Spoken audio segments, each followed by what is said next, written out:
She stood on the asphalt shoulder of the highway, the rain plastering her white shirt to her skin, turning the cheap fabric translucent and cold. The red vest, usually a symbol of her employment at the Onyx Lounge, now felt like a heavy, sodden target painted on her back. Mary shivered, clutching a cardboard box that was disintegrating in her hands, the bottom threatening to fall out and spill her meager possessions: a spare pair of comfortable shoes, a half-empty bottle of lotion, and a framed photograph of her mother, into the roadside mud. Just 20 minutes earlier, she had been the most efficient server on the floor, balancing 3 trays of champagne while navigating the chaotic Friday night dinner rush. Now she was a statistic. An unemployed immigrant woman walking home in a thunderstorm because she couldn't afford the cab fare that would cut into next week's grocery budget. The headlights of passing cars blinded her, momentary flashes of brilliance that only made the returning darkness feel heavier, more oppressive. It wasn't just that she had lost her job, it was the way it had happened. The memory was still stinging fresh, playing on a loop in her mind like a nightmare she couldn't wake up from. The incident had been trivial, a mistake made by a drunk patron who had grabbed her arm, causing a tray of red wine to cascade over the pristine white tablecloth of table 4. But Mr. Henderson didn't care about context. He cared about the stain. Henderson, the manager who wore cheap cologne and expensive ties, had descended upon the scene not to help, but to execute. The dining room had gone silent, the clinking of silverware halting as all eyes turned to witness the spectacle. Mary had tried to speak, to explain that the man had stumbled, but Henderson had raised a manicured hand, cutting the air like a knife. He enjoyed this. He enjoyed the power he held over her livelihood. "You are clumsy, you are unrefined, and you are finished," he had hissed, loud enough for the VIP section to hear, his voice dripping with that specific brand of cruelty reserved for those who believe they are untouchable. He stripped her of her dignity before he stripped her of her badge, demanding she leave immediately, mid-shift, without her tips. There was no severance, no discussion, just the sharp, stinging eviction from the world of the employed into the cold, wet reality of the streets. The walk was grueling, a physical manifestation of her internal despair. Every step Mary took in her black work trousers, which were now soaked to the knees, felt like walking through quicksand. The wind howled, whipping her braided hair against her face, stinging her eyes. She wasn't crying. She had promised herself long ago, when she left her home country to build a life here, that she wouldn't cry over jobs that didn't love her back, but the rain did a good job of mimicking tears.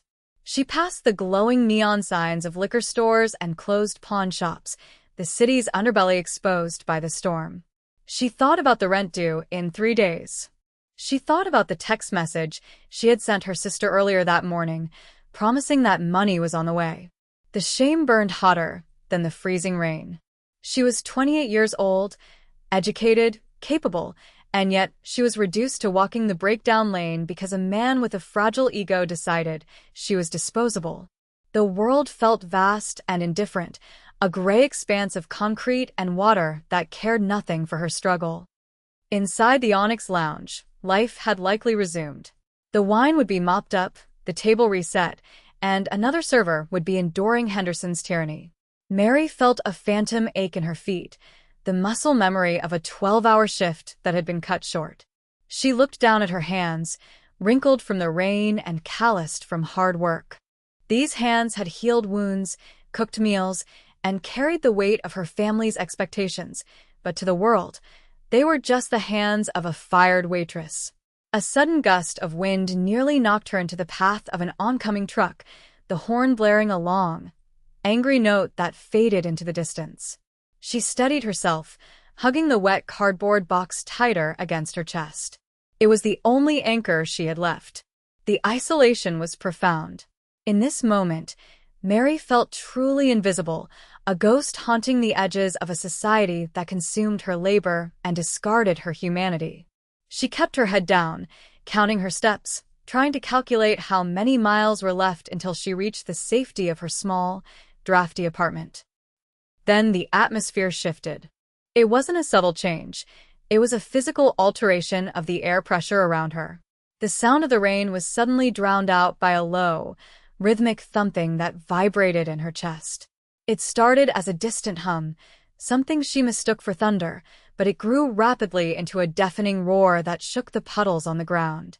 The wind picked up, but this wasn't the natural gale of the storm. This was distinct, mechanical, and violent. Mary stopped, shielding her eyes against the downpour, looking up into the swirling gray clouds. A searchlight, blindingly bright, pierced through the gloom, sweeping across the wet asphalt until it locked onto her. She froze, terrified. Was this the police? Immigration? Had Henderson called the authorities to escalate his cruelty? The thumping grew louder, a percussive beat that rattled her teeth. Out of the darkness, a sleek, black helicopter materialized, its rotors slicing through the rain with terrifying precision. It was a military-grade machine, looking like a predator descending from the sky. It wasn't hovering over the highway. It was banking hard, heading straight for the parking lot of the Onyx Lounge, just a few hundred yards behind her. The sheer audacity of the maneuver caused cars on the highway to slam on their brakes, creating a chaotic snarl of traffic. Mary watched in stunned silence as the bird of prey touched down in the center of the VIP lot, kicking up a tornado of water, dust, and debris. The expensive cars of the restaurant patrons were buffeted by the wash, their alarms triggering in a cacophony of panic. This wasn't a medical extraction. This was an invasion. The force of the landing blew the sign of the restaurant sideways. Inside, she could see the silhouette of the dining room erupt into chaos, patrons pressing their faces against the glass, witnessing a scene straight out of an action movie. The side door of the helicopter slid open before the skids even fully settled on the pavement. Figures in dark tactical gear poured out, moving with the synchronized lethality of a special forces unit. They fanned out, securing a perimeter around the aircraft, their movement sharp and professional. They ignored the rain. They ignored the screaming car alarms. They were waiting for someone. Mary, paralyzed on the side of the road, watched as a final figure emerged. He didn't wear tactical gear. He wore a bespoke charcoal suit that likely cost more than the restaurant itself. He stepped onto the wet pavement with a calm, terrifying authority, ignoring the rotor wash that whipped his long dark coat around his legs. It was Jason. The recognition hit Mary like a physical blow. She hadn't seen him in 6 months, not since the night she had found him bleeding in the alley behind her old diner job and, against all common sense, had stitched him up and fed him soup instead of calling the cops. He looked different now, healthier, sharper, and infinitely more dangerous. Mr. Henderson, seemingly unable to resist the proximity to power, came running out of the restaurant's back entrance, a busboy holding an umbrella over his head that immediately turned inside out. Henderson looked frantic, his face a mask of obsequious panic. He clearly thought this was a VIP guest, perhaps a billionaire or a foreign dignitary who had decided to drop in for dinner. He rushed toward the perimeter, waving his arms, shouting something that was lost in the roar of the engines. He was trying to bow and direct traffic at the same time, a pathetic display of servitude. Mary saw Jason stop. He turned slowly toward Henderson. Even from this distance, the body language was clear. Jason was the apex predator, and Henderson was a noisy insect. The bodyguards stepped aside, allowing the two men to face each other in the pouring rain. Mary took a step forward, drawn by a magnetic pull she couldn't explain. She needed to see this. She needed to understand why the man she had saved was descending from the sky like a vengeance god. Jason didn't shout. He didn't need to. The quiet menace of his presence was enough to silence the storm itself. He stared at Henderson, who was now babbling, pointing at the restaurant, offering the best table in the house. Jason simply raised a hand, and one of his guards stepped forward, shoving a terrified Henderson back a step. The Korean crime lord looked around, scanning the area with eyes that missed nothing. He looked at the restaurant, then at the terrified staff huddled in the doorway. He looked displeased. He looked furious. Then, his voice cut through the noise, amplified by the sheer force of his command. "Where is the waitress?" he demanded. The words were simple, but the tone suggested that the wrong answer would result in the building being leveled. Henderson blinked, confused. He stammered, looking back at his staff. Waitress? We have many. Table 5? The blonde. Jae-sun stepped closer, invading Henderson's personal space until the manager was trembling. The one in the red vest, Jae-sun clarified, his voice dropping to a lethal whisper. The one with the hands that heal. Where is she? Henderson went pale. The realization dawned on him. The woman he had just thrown out like garbage was the object of this powerful man's search. Panic set in. She was let go. Just now. Incompetent. She left. Henderson pointed vaguely toward the dark highway, trying to distance himself from his own action. She walked that way. She's nobody. The look on Jae-sun's face shifted from irritation to a cold, focused rage. He looked in the direction Henderson pointed, his eyes narrowing as they pierced the darkness. The searchlight from the helicopter swung around, following his gaze, sweeping the road until it illuminated Mary. She stood frozen in the beam of light, soaking wet, the red vest vivid against the gray night. Jae-sun didn't wait. He didn't check for traffic. He simply started walking toward her, moving with a singular, intense purpose. He ignored Henderson, ignored the rain, ignored the armed guards who scrambled to keep up. He walked straight through the mud, his expensive shoes ruining, his eyes locked onto hers. As he closed the distance, the hardness in Jae-sun's face began to fracture, revealing something raw and desperate underneath. He wasn't just a mafia boss coming to collect a debt. He was a man who had been searching. When he reached her, he stopped inches away, oblivious to the water running down his face. Mary looked up at him, her heart hammering against her ribs. She was shivering uncontrollably now, a mix of cold and adrenaline. Jae-sun looked at the soggy box in her hands, then at her tear-streaked face. His expression darkened with a protective fury that made her knees weak. I told you I would find you, he said, his voice surprisingly soft, an intimate rumble amidst the chaos. Why are you walking in the rain, Mary? He said her name like it was a prayer he had been memorizing. He reached out, his hand hesitating for a moment before he gently took the heavy, wet box from her trembling fingers and handed it to a guard without looking away from her eyes. I was fired, she whispered, the reality of it feeling absurd in the face of this cinematic madness. Mr. Henderson. He said I wasn't good enough. Jae-sun's jaw tightened, a muscle feathering in his cheek. He unbuttoned his suit jacket and took it off, draping the warm, heavy fabric over her shoulders. It smelled of sandalwood and gunpowder. He is a fool who will be dealt with, Jae-sun stated, tucking the lapels around her to shield her from the wind. But his mistake is my fortune. I need you, Mary. Not for charity. I have a situation. A negotiation tonight that requires trust.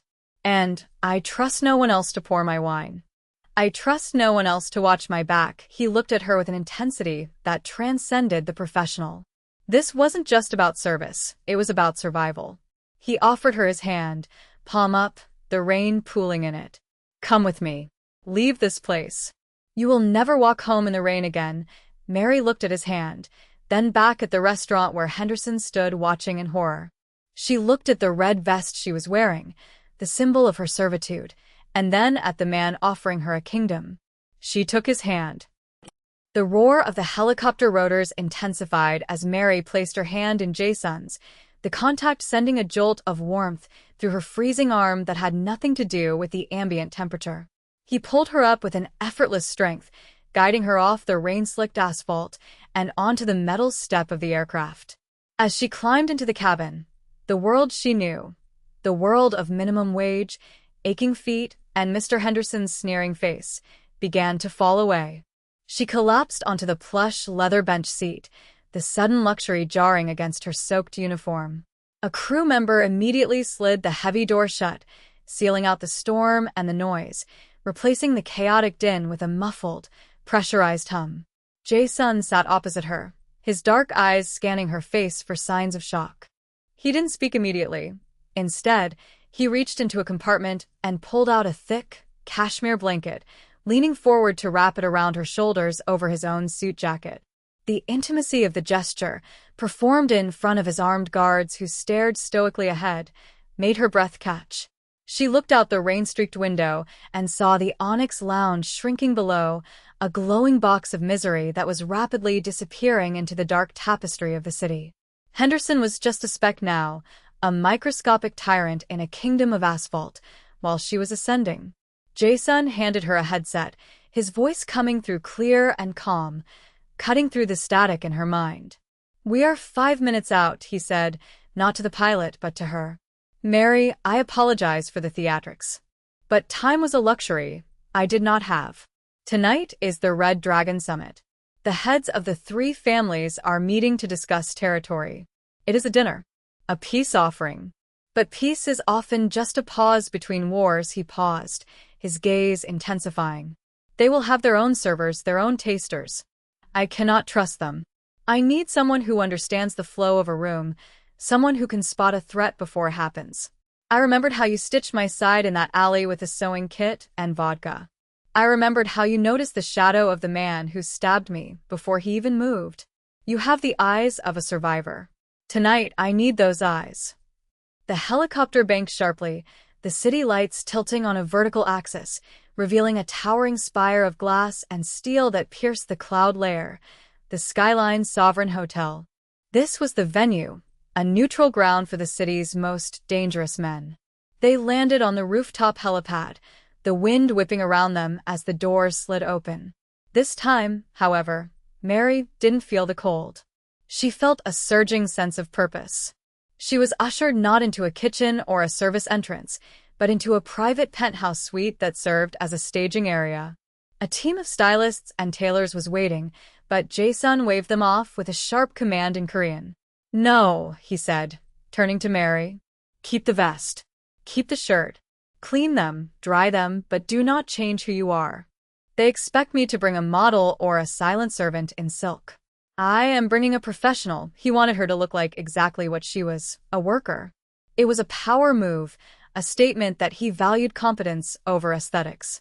Mary stood before a floor-to-length mirror while an assistant quickly blow-dried her shirt and pressed the wrinkles from her red vest. She looked at her reflection.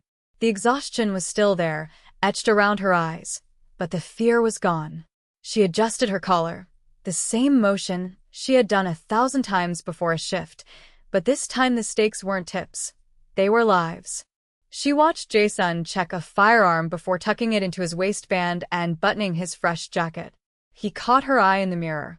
"Just pour the wine, Mary," he said softly. "And watch the hands. Always watch the hands," she nodded, the training of a decade in high-pressure dining rooms merging with the adrenaline of the moment. She wasn't just a waitress anymore. She was an asset. The summit took place in a private dining room that felt more like a vault than a restaurant.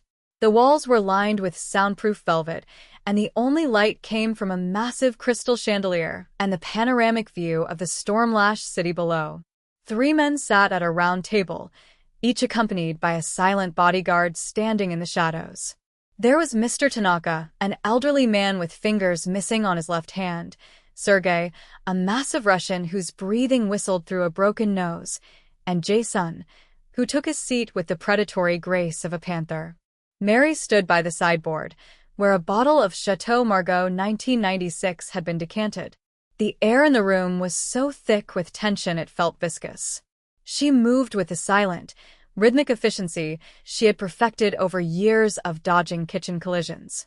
She approached the table, the bottle cradled in her hand, a white napkin draped over her forearm. As she poured for Tanaka, she noticed the way his bodyguard shifted his weight to the balls of his feet. She poured for Sergei, noting the slight tremor in his hand as he reached for his water glass. Not fear, but withdrawal or anticipation. Then she moved to Jason. As she poured the ruby liquid, she saw it, a subtle glance from Sergei's bodyguard toward the service entrance, a microscopic nod. It wasn't part of the service flow. It was a signal. Mary didn't flinch. She finished pouring, gave the bottle a perfect quarter turn to prevent a drip, and stepped back into the shadows. But she didn't retreat to her station. She moved slightly to the left, positioning herself between the service door and Jason, pretending to adjust a stack of plates. Her senses were dialed to 11. She could hear the ice melting in the buckets, the leather creaking, the heartbeat of the man next to her. The conversation at the table was polite, coded in metaphors about shipping lanes and construction permits, but the violence was bubbling just beneath the surface. Sergei raised his glass for a toast. To new partnerships, he rumbled, his voice like gravel. And to the end of old grievances, it was the cue. Mary saw the service door handle turn, too slowly. A server wouldn't be that tentative. Simultaneously, Sergei's hand dropped below the table, not toward his napkin, but toward his ankle. The timing was synchronized. Without a conscious thought, Mary acted. She didn't scream. She didn't panic. She grabbed a heavy silver water pitcher from the sideboard and, with the precision of a major league pitcher, hurled it not at the men, but at the massive crystal centerpiece in the middle of the table. The collision was deafening. Glass exploded outward, water sprayed everywhere, and the sudden, shocking chaos broke the psychological lock in the room. In that split second of distraction, Jason was moving. He saw what Mary had seen, Sergei's drop, and he lunged across the table, pinning the Russian's hand before he could draw the weapon taped to his calf. The service door burst open, and a gunman rushed in, but he hesitated, confused by the shattered centerpiece and the water. That hesitation cost him his life. Jason's guards dropped him before he cleared the threshold. The room froze. Silence returned, heavier than before, broken only by the dripping of water from the table. Jason stood over Sergei, a steak knife pressed against the Russian's carotid artery. But his eyes were on Mary. She stood calmly by the wall, hands clasped behind her back, her red vest spotless amidst the wreckage. "My apologies for the clumsy service," she said, her voice steady, cutting through the violence. "I believed there was a fly on the table." The aftermath was a blur of rapid-fire negotiations, but the dynamic had shifted irrevocably. Sergei was escorted out in disgrace, his territory forfeit. Tanaka, impressed by the audacity of the countermove, pledged his allegiance to Jason. But the true victory came an hour later, back on the ground. The rain had stopped, leaving the city scoured clean. The helicopter touched down again, in the parking lot of the Onyx Lounge. It was 2 a.m., but the lights were still on. Jason walked Mary to the front door, his guards flanking them like a royal escort. He pushed the doors open. The staff was cleaning up, and Henderson was in the office, counting out the till. When he saw Jason and Mary, he nearly swallowed his tongue. He stood up, knocking over his chair. "Sir." I didn't expect." Jason ignored him, walking straight to the middle of the room. He snapped his fingers, and a lawyer in a sharp gray suit stepped forward, placing a document on the nearest table. "Mr. Henderson," Jason said, his voice echoing in the empty restaurant. "I have just purchased the building. And the land. And the debt this business carries." Henderson turned the color of old milk. "Purchased? But Why?" Jason turned to Mary, gesturing to her with an open hand. "Because you fired the only person who knows how to run this room. You fired the woman who saved my life twice. Once with a needle and once with a pitcher of water." He stepped closer to Henderson, looming over him. "You are relieved of your command. Get out. Take your box. And if I ever see you near the city again, I will not be as polite." Mary watched as Henderson, stripped of his arrogance, scrambled to gather his things, shoving staplers and pens into a plastic bag, the mirror image of her own exit hours earlier. As he shuffled out the door, the remaining staff, busboys, bartenders, dishwashers, slowly started to clap. It wasn't a polite golf clap. It was a raucous, vindictive applause that grew into a cheer. 1 year later, the Onyx Lounge was gone. In its place stood the Red Vest, the city's most exclusive supper club. The line to get in wrapped around the block every Friday night. Inside, the lighting was warm, the music was jazz, and the service was impeccable. Mary moved through the room not as a server, but as the owner. She wore a tailored red suit, a nod to her past, but the fabric was silk and the cut was Italian. She stopped at table 4, the table where she had been fired, and poured a glass of champagne for a regular. She smiled, a genuine, radiant expression that lit up the room. Up on the mezzanine, watching from his private booth, sat Jae-sun. They weren't just partners in business. The ring on her finger caught the light as she gestured to the staff. He raised his glass to her, and she winked back. She had built a sanctuary where competence was rewarded and loyalty was currency. She walked to the front of the house, looking out the window at the dry, safe street. She wasn't walking anymore. She was flying. And that brings us to you. We've all had a Henderson in our lives, someone who couldn't see our value because they were blinded by their own insecurity. But remember Mary's walk in the rain. The moment you think it's over, the moment you're holding that wet cardboard box, might just be the moment the helicopter is landing. Don't let the storm stop you. Keep walking, keep your head up, and be ready when your moment comes. Because true skill can't be fired, it can only be promoted. Subscribe if you're ready for your life to be changed forever, and share this story with someone who needs to hear that their rainy night is about to end.